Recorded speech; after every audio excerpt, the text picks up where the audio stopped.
Welcome to another instalment of the Hardware Man Illawarra Roundup. Jared Constable here from Win Television, joined by Scribe from the Mercury, Mitch Jennings. Another weekend of footy planned for this Saturday, and I think we should get started by wrapping up the week that was through, obviously getting one over the reigning Premier. Yeah, they did. It was Michael Henderson's first regular season loss as a coach, only his second at the helm of the Canaries, and through they really were. It was an outstanding game of footy. You know, neither side was super slick in attack. Through had a couple of barge over tries. Dapto had a couple off kicks. But for the purists, it was a fantastic game to watch. The forward packs just absolutely tore into each other. It was one of the most brutal games I think I've watched in the Hardware Man Illawarra League, and that's saying something. I've watched a few in the last couple of seasons, and yeah, huge for the Rule. Probably the biggest win they've had in probably a season and a half to knock off the Premiers at home. Obviously, big omission for the Canaries was Bo Henry. Not there, was on a personal commitment, had a mate's wedding, so couldn't be there. The first game he's missed for the Canaries, and it did tell a little bit. Like I mentioned, the Canaries just lacking a little bit of that polish on the end of their sets. It was enough to keep the Rule right in that arm wrestle, and they'd been up by 2 against Collies a couple of weeks ago. They were up by 2 not long to go, and they sort of let that one slip. So speaking to Coach Jared Constable afterwards, very happy to have held on to that 2-point lead, defended their trial on to the end, and then managed to get the win over the Premiers. Plenty of confidence they'll take into their next game against West this week. Absolutely. You just touched on it then. This weekend against West, I suppose the test will be whether they are able to back that up. Your thoughts on how West are going this season so far? Yeah, well, West, obviously, I watched them in the first game out there against Parish, against Dapto. They just got edged out there. That was a good game of footy.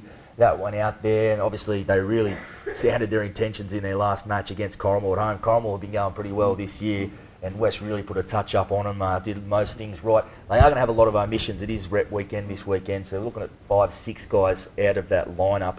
You just need to see how that plays. Through would no doubt see that as an opportunity. In terms of backing it up, they put 2 very good performances together through all. They just got edged out by Collies. Now they've knocked off Dapto. To knock off the other of last year's grand finalists would be very big thing for them. Their forward pack is what's really impressed me about for Rule. West have had a great forward pack the last couple of years, and again this year. That'll be the battle. I'm really looking forward to watching it when I'm calling that game for Bar TV.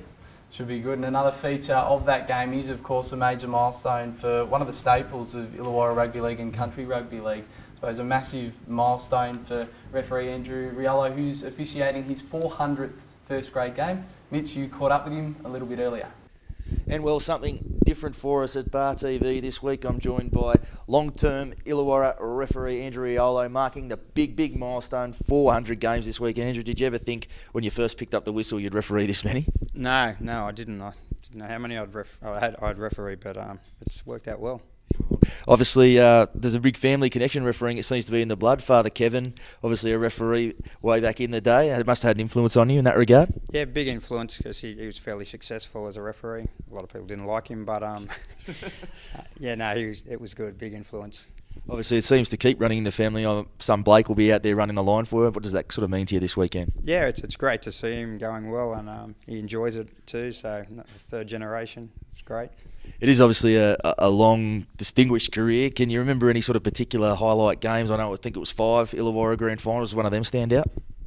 Yeah, I think the first one, Uni and Dapto, stands out because it was my first year refereeing first grade. So to do the grand final in your first year of doing it, I thought was great. Yeah, that's probably it. I guess too, some characters, we were talking earlier off camera, there's certainly plenty of characters that come and go. Do any sort of stand out in the long time you've been out there holding the whistle? Yeah, I said one sticks out, Aaron Beath. He's probably playing this week. I'll probably be refereeing him. I won't ask you how many times you've marched him, but not much. I've always gone on fairly well with him, more so than some of the other refs. But no, just guys like that stand out, and they're good on and off the field, which is the main thing. You know, they don't carry any. Sometimes they have a go at you on the field, but when you're having a beer after, it's all forgotten and good. So good stuff. Well, it is the 400th, mate. Have you got any clue about how long you can keep going?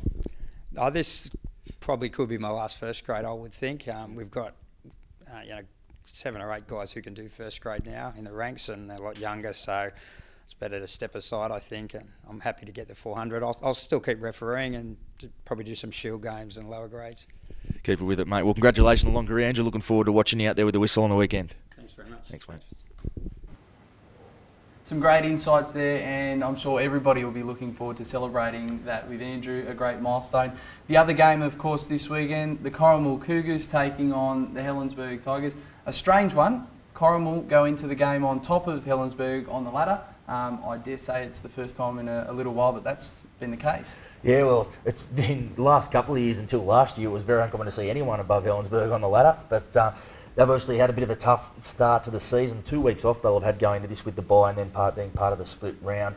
I know, speaking to Coach Ryan Power of the Tigers after they went down to Collegians earlier this season, he expected a bit of a slower start to the season. A lot of new faces. We've mentioned in this before how much player turnover they have had up there. Some new faces, some guys from a competition not quite used to the intensity of the Illawarra League. He was expecting to take a little while, but I imagine, you know, that's gone now. They really want to start hitting the ground running. Still within reach, I think. I mean, last year Helensburgh dropped their first 4 games, ended up going down in the grand final qualifier to the eventual premiers Dapto. So you certainly can't count them out, as we've touched on. I'm expecting Corrimal to want to bounce back really, really hard. As we said, they had been going pretty well. They were very good against the premiers Dapto a couple of weeks before, but probably really got brought back crashing to earth by that performance on their home turf against West last week. I'm sure Jimmy Green will be into the boys and saying, you know, we've got to take the lessons from that. Be keen to get back on the winning foot at home. Absolutely, and I suppose the other game that was scheduled for this weekend has of course been deferred. Collies and Dapto, Collies and Dapto. The game's been deferred due to the rep duties this weekend. Friday morning, the Ladies League Tag and the Under-23s Men's Country Championship sides will be taking the bus out west. We're heading to take on the Monero guys, I think it is, in the men's. Monero, so it should be very interesting, I think, given the reshuffle of the representative structure this year. Yeah, obviously it is the Under-23s. I think everyone's sitting back to see how this will play out. Certainly, I know for CRL, we're very happy with all the games that have taken place so far. Obviously, the Illawarra South Coast Warriors did get up on the weekend over the Southwest Razorbacks. They trailed in the first half, ended half time. So had been a bit disjointed. Speaking to Coach Wade Forrester, they hadn't had a lot of time on the paddock together, which can happen when you're in these rep games, but I suppose you never know how that's going to play. Normally in past seasons in this competition, you can't really get on the paddock a whole lot, but you've got some really old, experienced heads that just know how to get it done on the day. A bit different when it's an under-23 side, but Wade Forrester definitely believes they'll be better for the run. Some big inclusions too, obviously Joshy Varches and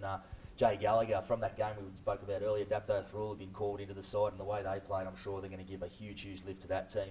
Probably have to lean towards Illawarra South Coast, but like we said, you never, when it's under 23s, this new competition, you never know, so we'll just have to wait and see how one plays out. Exactly, as we've touched on, plenty of footy to wrap your eyes around this weekend, and so much will be covered on Bar TV.